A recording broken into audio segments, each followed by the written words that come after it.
Assalamualaikum warahmatullahi wabarakatuh. Kembali lagi bersama kami di podcast Media Center Stayung Ngelawak Kertosono. Hari ini kita kedatangan tamu yang sangat spesial. Beliau ini merupakan dosen senior di kampus Time tercinta ini.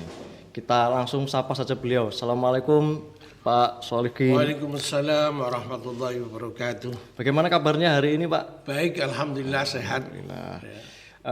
Kita hari ini kan sudah masuk kata orang-orang masuk bulan Shofar nih. Katanya bulan Shofar ini banyak mengalami kejadian-kejadian yang berkaitan dengan bala dan juga kesehatan. Tapi alhamdulillah Pak Solikin ini masih sehat Pak ya? Alhamdulillah.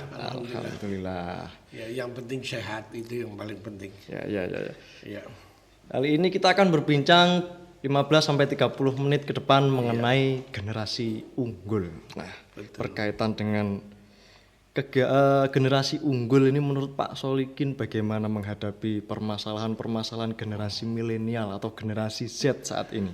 Apalagi banyak dikaitkan dengan persoalan-persoalan yang berkaitan dengan teknologi. Iya. Barangkali sebelum saya jawab tentang tema kita, saya memperkenalkan diri, nama saya Solihin Nasruddin. Ya. Saya kebetulan aktif di STAIM itu terhitung dari tahun 2006 sampai sekarang alhamdulillah masih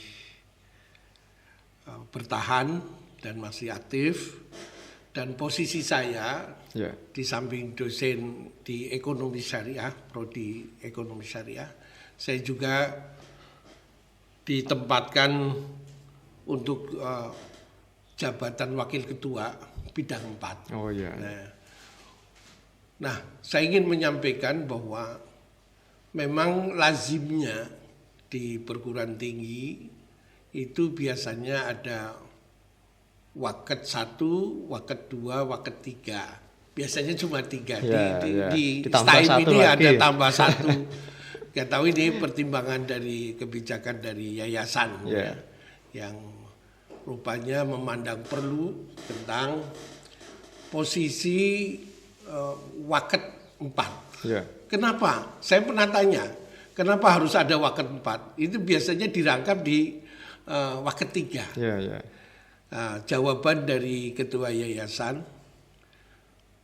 bahwa waket 4 ini memang sifatnya membantu waket 3. Terutama dalam penanganan publikasi, lebih fokus ke masalah publikasi. Karena apapun yang dikerjakan seluruh sivitas akademika di lingkungan STAIM ini, kalau tidak dipublikasikan menjadi persoalan. Dokumentasi. Ini kan penting ya.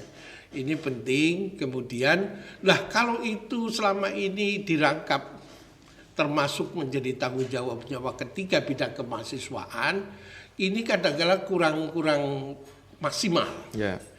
Jadi akhirnya diputuskan untuk ada waket 4. Ya, biasanya memang di perguruan tinggi yang sudah mapan, yang sudah sekelas universitas, itu biasanya memang ada waket 4. Tapi di sekolah tinggi yang prodinya masih terbatas hanya 4 ini suatu kemajuan. Buat kami ini tantangan, karena bagaimanapun kita menyadari perguruan tinggi, sekolah tinggi agama Islam Miftahul Hula ini kan termasuk pelopor, perguruan tinggi yang berlatar belakang pondok pesantren. Nah, kalau yang umum memang sudah ada STKIP STKIP itu lebih awal.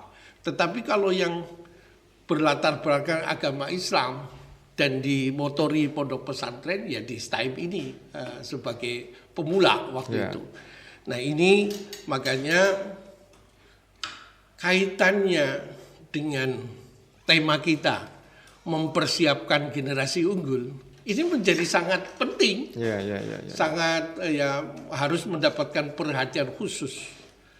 Kami diawali dengan keprihatinan bahwa bagaimanapun sebuah perguruan tinggi itu kan selalu ada rekrutmen. Ya. Diawali dengan rekrutmen, kemudian diproses, diolah di dalam sebuah sertifikat akademika, kemudian output.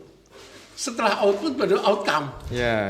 Nah, jawaban sebuah perguruan tinggi itu telah melaksanakan tridharma perguruan tinggi, inilah yang jadi tolok ukur bahwa keberhasilan sebuah perguruan tinggi, apalagi perguruan tinggi swasta, ini adalah kiprahnya para alumni.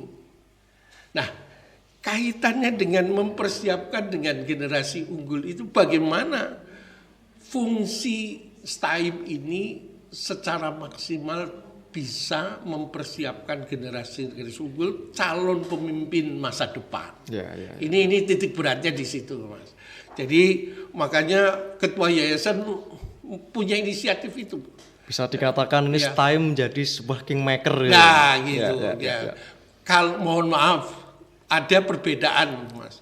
Kalau di STAIM misalnya dibandingkan dengan Tribakti Lirboyo Kediri. Kalau di sana itu perguruan tinggi yang sudah cukup besar dan didukung oleh ribuan santri, mereka punya cita-cita adalah mencetak ulama.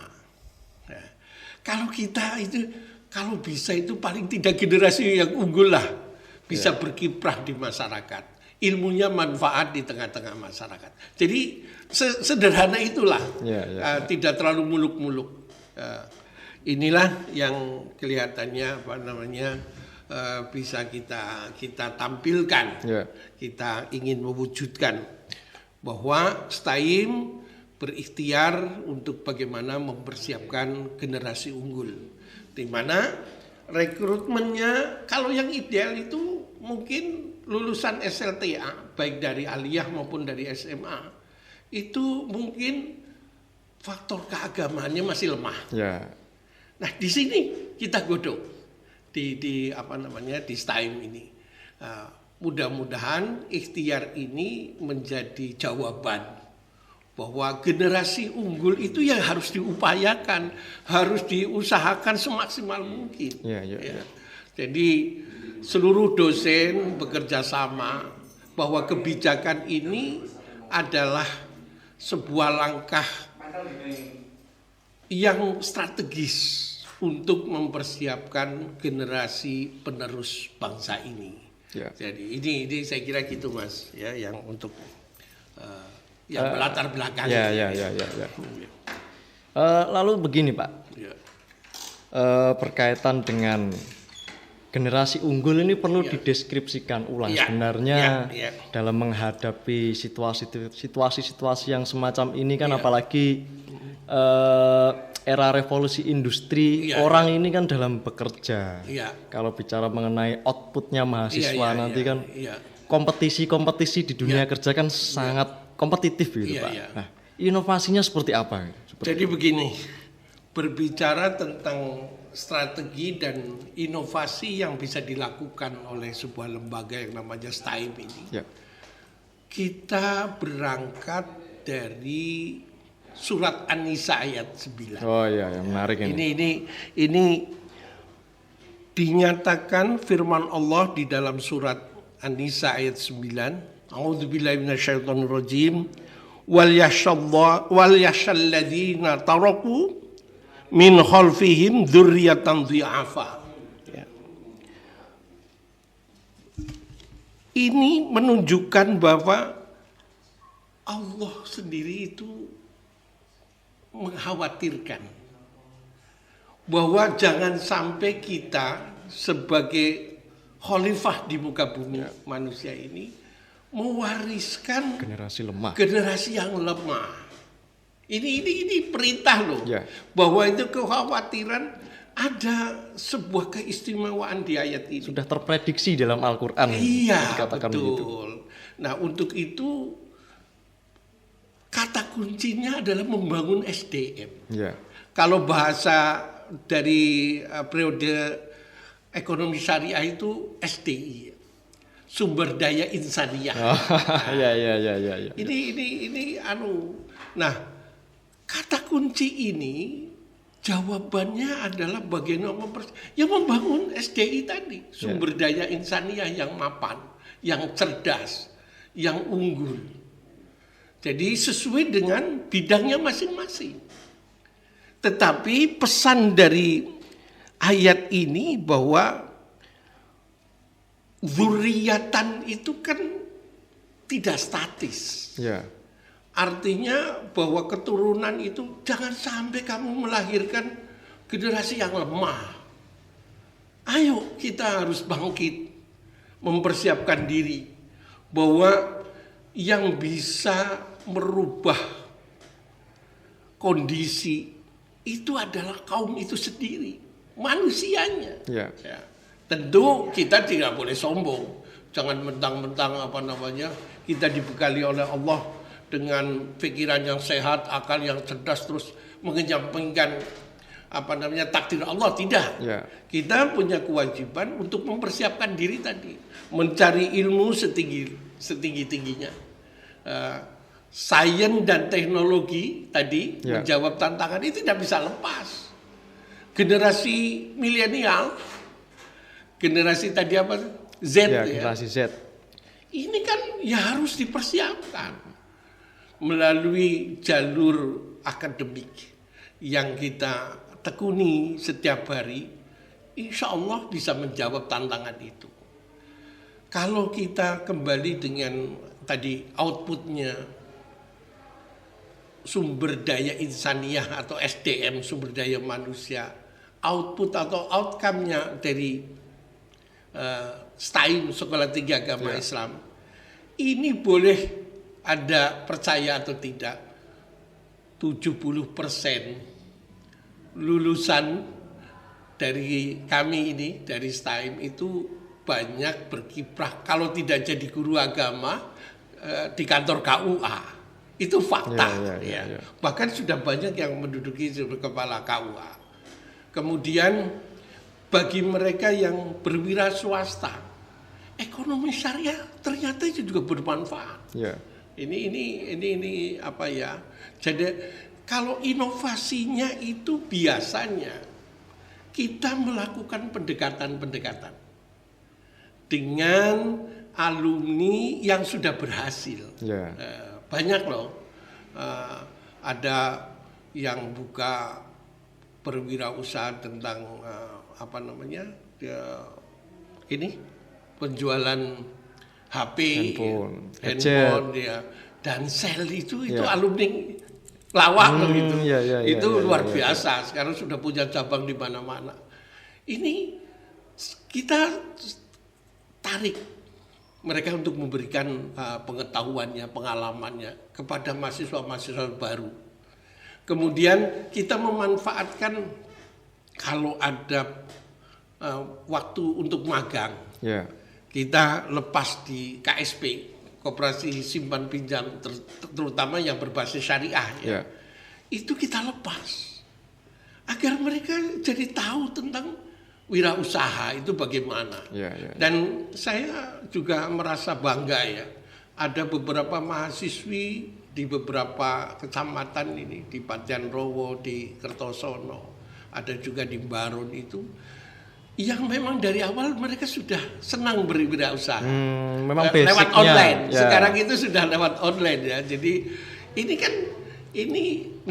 yang memiliki jiwa kewirausahaan itu, inovasinya kita berikan pendekatan. Apakah itu kita tambah dengan ilmu manajemennya? Kami memang belum, untuk saat sekarang belum bisa memberikan bantuan modal misalkan untuk berwirausaha. Tapi jiwa entrepreneur mereka sudah nampak. Biasanya kalau para mahasiswa yang sudah memang memiliki jiwa entrepreneur, itu akan lebih mudah diarahkan. Ketimbang kita melakukan diklat dari nol. Diklat tanpa pengetahuan apa-apa, itu karena ikutnya hanya mungkin ada kesempatan ikut diklat ikut Ya. karena temannya yang ngajak dan seterusnya, tapi dia tidak ada kemauan Jiwa entrepreneurnya jadi ya. entrepreneurnya masih belum ada. Ya. Itu malah lebih sulit. Jadi terobosan atau inovasi kami di samping melakukan pendekatan dengan para wirausahawan, khususnya para alumni yang sudah berhasil, Ya. kita diakan dengan kerjasama dengan STAIM. Paling tidak biasanya itu dalam satu semester 2-3 kali lah kita mengadakan panggilan dengan mereka yang berminat. Ya. Dan kemudian dari Diktis sebenarnya juga memberikan dana stimulan. Ya. Dana stimulan memang jumlahnya tidak besar, ya, biasanya berkisar antara 20 sampai 35 juta untuk satu paket kegiatan untuk bagi mahasiswa yang ingin berwirausaha.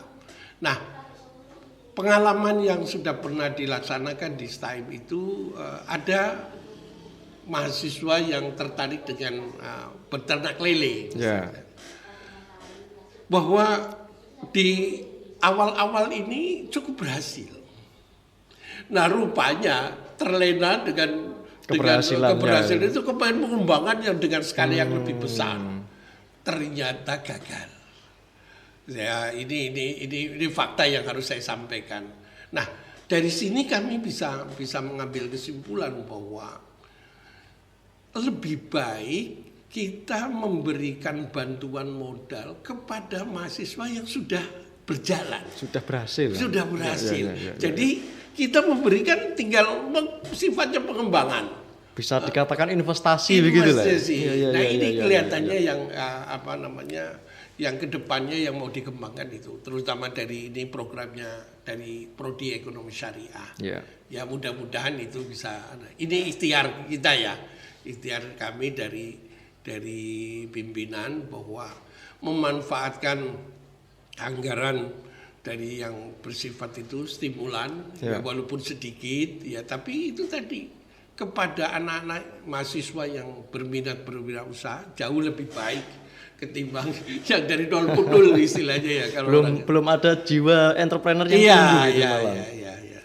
Nah, ini insya Allah kedepannya program kami ini, karena kita harus sering melakukan publikasi kepada pihak-pihak ketiga, dan di Nganjuk ini kan sudah ada zona King ya, King 1, King 2. King itu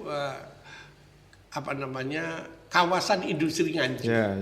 Kenapa kita tidak bisa bekerja sama dengan para pengusaha-pengusaha itu yang punya pabrik di Nganjuk? Jadi kita akan tawarkan, tentu kerjasamanya harus lembaga dengan lembaga. Karena mahasiswa ini kan kalau sudah lulus lepas. Nah, tapi kalau kerjasama MOU yang kita buat itu kemudian mengikat. Jadi siapapun nanti secara bertahap, misalkan per semester kita ajukan. Dan insya Allah masih banyaklah pengusaha-pengusaha di Nganjuk yang punya jiwa sosial tinggi untuk ikut merekrut anak-anak kita yang mau belajar serius untuk bagaimana magang dan seterusnya. Kalau yang saya lihat, kalau di BUMN sekarang ada 2 ya,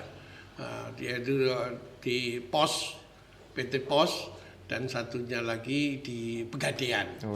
Ya, karena itu mereka itu BUMN, jadi mereka juga tentu punya program sendiri. Tetapi kalau misalkan dengan tadi perusahaan-perusahaan apakah garment dan seterusnya, biasanya mereka punya punya anggaran khusus yang bisa diperbantukan untuk wirausaha bagi masyarakat sekeliling, termasuk dari kalangan kampus. Ya ini mudah-mudahan ya kita ini ikhtiar kami akan melakukan pendekatan dengan pengusaha-pengusaha yang ada di Kabupaten Nganjuk. Saya kira itu. Kalau melihat situasi yang sekarang ini, Ya. Kementerian Dikti, Pendidikan Kebudayaan dan Dinas Perguruan Tinggi itu kan membuat sebuah skema baru terkait kurikulum merdeka. Ya. Nah, untuk menjawab tantangan yang sudah Bapak jelaskan tadi di awal terkait membangun generasi unggul, Ya. role modelnya Ya. di STAIM Ngelawak Kertosono khususnya ini seperti apa kira-kira? Saya kira role model yang bisa diterapkan di STAIM ini harus ada kerjasama dengan pihak ketiga. Ya. Artinya kita dengan keterbatasan sarana yang ada, ini kan juga merupakan kendala ya. Nah, tapi insya Allah misalkan dengan laboratorium bahasa bisa ada beberapa yang selama ini sudah ada kerjasama dengan STAIM. Terus kemudian yang di bidang IT misalnya, itu juga sudah ada beberapa sudah ada kerjasama yang sudah ditandatangani oleh ketua kita dengan pihak tertentu. Nah biasanya memang dengan pihak lembaga non formal. Ini memang ciri khasnya STAIM. Tapi kita tidak menutup kemungkinan bahwa sebenarnya yang lebih penting itu sebenarnya bukan hanya skill, ansih, tetapi bagaimana kita membangun nilai-nilai perjuangan dengan integritas yang tinggi. Jadi kalau bahasanya Al-Quran itu kan kita harus menanamkan betapa pentingnya nilai-nilai kejujuran di samping ilmu yang didapat ya. Karena dengan kejujuran itu merupakan mata uang yang berlaku di seluruh dunia. Keberhasilan orang yang berwirausaha itu manakala di samping memiliki skill, memiliki keahlian yang khusus, tetapi manakala tidak punya nilai-nilai kejujuran ini juga biasanya ya hartanya tidak barokah lah. Nah ini yang membedakan. Nah kita ini pendekatannya lebih ke masalah mentalitas. Jadi jangan sampai terlena dengan menghasilkan sarjana, tetapi di sisi lain mentalnya rusak. Ini kan persoalan. Ini persoalan. Jadi insya Allah falyattaqullah wa qulu qawlan sadida di ayat ini yang di surat An-Nisa ini, takutlah kepada Allah. Itu kata kunci. Ya, di samping kita usaha maksimal secara ilmu dan teknologi kita kuasai, kita juga harus takut kepada Allah. Spiritualnya harus dijaga dengan baik dan benar. Dan wa qulu qawlan sadida itu sebenarnya bahwa keberhasilan seseorang itu juga dengan menjaga ucapannya yang baik. Secara umum bisa dinyatakan bahwa itulah nilai di samping takut kepada Allah, wa qulu qawlan sadida itu nilai-nilai kejujuran. Karena dari mulutlah kita harusnya antara hati, pikiran dan tingkah laku itu harus sama. Ini itulah ciri-ciri orang beriman gitu. Jadi mulutnya kok beda dengan perilakunya. Jadi persoalan ini. Ini yang lebih menekankan. Inilah kita karena punya tanggung jawab moral ya, bahwa sekolah yang berlatar belakang pondok pesantren itu yo dipodokno karo liyane gitu lah. Ini salah satu keunggulan dari kita sebagai perguruan tinggi yang berlatar belakang pondok pesantren, saya kira itu. Berkaitan dengan jabatan Bapak sebagai Wakil Ketua 4 di bidang jurnalistik ya. Mungkin sebelum mengakhiri sesi podcast ini, harapan ke depannya terkait di bidang media dan juga jurnalistik yang ada di STAIM ini seperti apa Pak? Sebenarnya yaitu tadi, seharusnya kita sebagai perguruan tinggi yang harusnya memiliki peralatan audiovisual yang lengkap supaya setiap kegiatan aktivitas yang ada di kampus itu bisa terekspos, bisa dipublikasikan. Ada wadah khusus. Ya, ada wadah khusus, kemudian podcast yang ini secara periodik dilatih. Kita nggak mungkin lah anak-anak jajakan langsung on air, ya saya kira ya kesulitan. Ya tidak semua anak-anak siap lah. Tapi kalau sudah ada program khusus kerjasama dengan BEM misalnya, secara periodik itu ditata sedemikian rupa supaya ini giliran dosen, ini giliran kegiatan mahasiswa, supaya nanti bisa sinergi. Ya, jadi antara kebijakan yang dari yayasan terus dituangkan ke dalam bentuk kegiatan yang sudah disepakati oleh ketua dan kemudian dilaksanakan oleh para dosen dan mahasiswa, ya, ini nanti bisa terkontrol, ya, dan bisa dipublikasikan secara luas. Ya, ini mudah-mudahan dengan adanya acara ini pihak yayasan akan segera memikirkan lah bagaimana mempersiapkan segala sesuatunya, ya, sarana prasarana itu menjadi penting karena bagaimanapun ya kalau kita tidak ada sarana prasarana yang memadai ya kurang afdol lah, kurang enak gitu. Jadi, tapi di samping infrastruktur yang memadai juga SDM-nya harus memadai juga, Pak. Ya itu tadi. Tetapi ya ini insya Allah sumber daya manusia maupun istilahnya kalau SDI sumber daya insaniah ini harus betul-betul dipersiapkan secara maksimal. Biasanya kalau SDI-nya yang kuat itu paling tidak dengan sarana prasarana yang kurang memadai juga tetap jalan, ya kan gitu toh. Ya, istilahnya tidak ada rotan akar pun jadi, kan gitu. Yang penting bisa tampil. Nah ini untuk kedepannya saya kira itu. Ya, baik, luar biasa terkait permasalahan mencetak sebuah generasi unggul. Ini memang perlu sebuah kerja yang ekstra, di samping menguras tenaga, menguras pikiran, menguras segala macam. Termasuk menguras kantong juga. Ya, mungkin itu yang bisa kita sampaikan perbincangan kita hari ini bersama Pak Sholihin Nasruddin, luar biasa. Beliau ini juga sebagai dosen senior di STIM Lawak Kertosono sekaligus juga sebagai motor penggerak. Motor penggerak ini kalau tidak ada motornya kan semua nggak bisa bergerak, Pak. Baik, terima kasih atas kehadirannya. Sama-sama, Mas. Mudah-mudahan kedepannya lebih baik. Amin. Sekian, terima kasih atas perhatian pemirsa yang dirahmati oleh Allah. Semoga dari podcast yang telah kita perbincangkan tadi membuahkan sebuah manfaat yang sebesar-besarnya bagi kita semua. Allahumma fiq lau kami tarik. Assalamualaikum warahmatullahi wabarakatuh. Waalaikumsalam warahmatullahi wabarakatuh. Terima kasih.